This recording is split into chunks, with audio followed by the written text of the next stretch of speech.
Pada video ini kita akan lanjut ke bagian osifikasi yang kedua ya, yaitu osifikasi endokondrium. Osifikasi endokondrium ini saya ingatkan lagi bahwa merupakan perubahan dari tulang rawan atau kartilago, khususnya kartilago hialin menjadi tulang keras atau osteon. Sebelum prosesnya, kita harus tahu dulu nih bagaimana struktur dari tulang pipa. Silahkan dilihat di gambar di sini bagian ujung. Di ujung ini disebut sebagai epifisis ya. Oke, di sini epifisis. Di bawah juga epifisis. Selanjutnya, bagian tengah yang panjang ini adalah bagian yang dikenal sebagai diafisis. Epifisis ya. Nah, di bagian ujung epifisis ini, epifisisnya di bagian sini dan sini itu adalah perikondrium.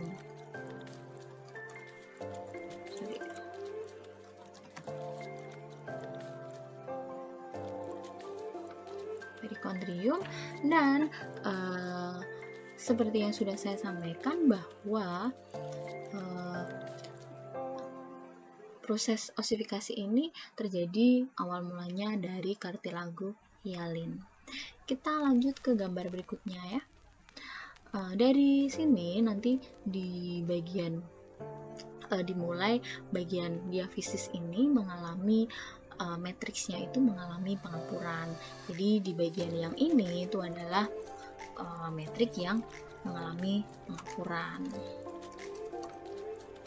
Sedangkan di bagian yang ini itu adalah metrik yang belum mengalami pengapuran.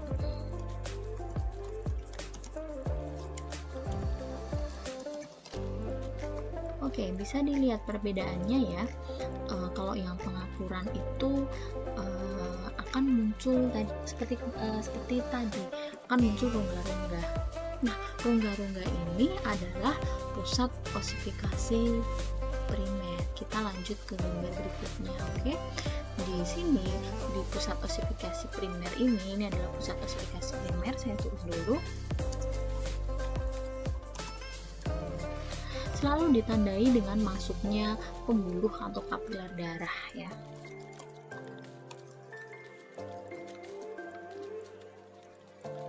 Kapiler darah.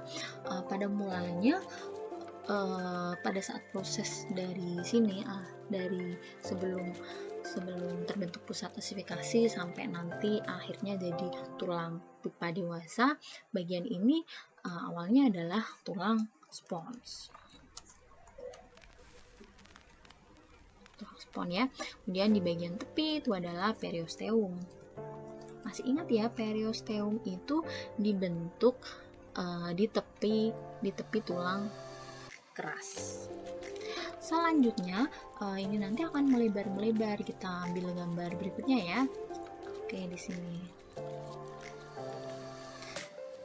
Oke. Kita taruh di sini saja. Baik. Kalau kamu perhatikan perbedaannya di sini, pembuluhnya tadi, pembuluh kapiler darahnya itu akan berdiferensiasi menjadi arteri maupun vena. Arteri dan vena ya. Vena yang berwarna biru dan arteri yang berwarna merah. Selanjutnya bisa kamu lihat di sini bagian ini sudah menjadi tulang kompak ya. Kalau tadi ini masih spon, sekarang ini akan menjadi tulang kompak.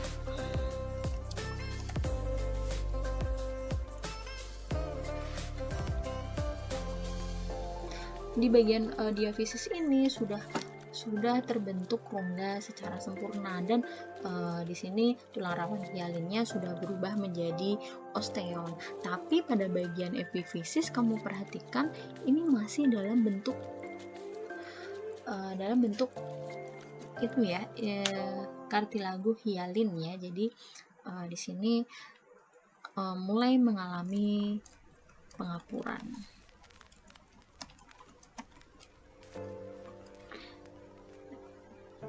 Di bagian tepi ini ya. yang ini sorry ini kita kecilkan. Nih ya, yang bagian tepi ini mengalami pengapuran, sedangkan yang bagian epifisis di sini ternyata belum, matriknya belum mengapur. Lalu lama kelamaan di bagian apa? Di bagian yang epifisis ini akan terbentuk suatu pusat osifikasi sekunder.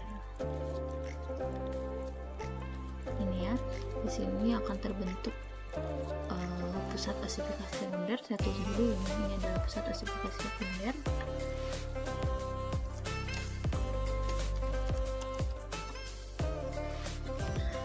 Lama kelamaan di pusat osifikasi primer ini di sini akan terbentuklah, nanti ini akan semakin berungga-ungga ya, sehingga gambarnya nanti gimana ya, gambarnya nanti akan seperti ini. Sebentar.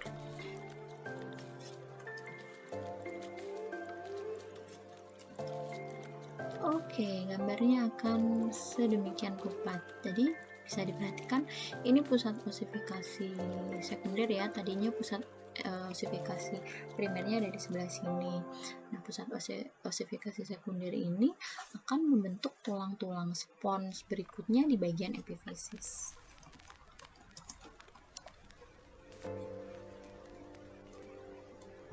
Ini ada tulang spons, kemudian di bagian ini, nah ini akan terbentuk suatu cakra ya, cakra epifisis. Di cakra epifisis inilah nanti pusat pemanjangan tulang terjadi. Nah, ini tulang spons, kemudian di sini masih ada tulang rawannya di sini ya.